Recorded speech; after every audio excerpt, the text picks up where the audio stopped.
Okay, so kind of a sad day today. We're actually sending back the 3D printer. I've had this printer. I'm going to pick up the phone and get it off the stand.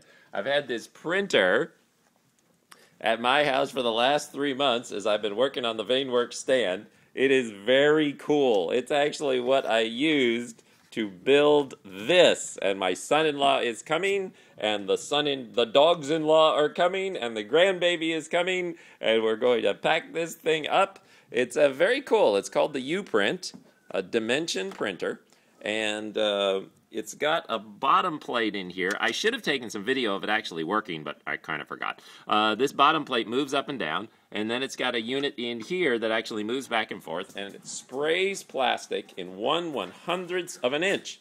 And it sounds like my son-in-law is here. Wave, son-in-law. That's my son. And these are our dogs-in-law. And the gate is open outside because they're going to go. So anyways, I've got everything else packed up except the beast. And my wonderful son-in-law is here to help me pack that up because it's 168 pounds. But it really has been fun, and it's been incredible to have around here. We've got the box over there, and we're ready to go. So I thought you all would like a look. See you, bye.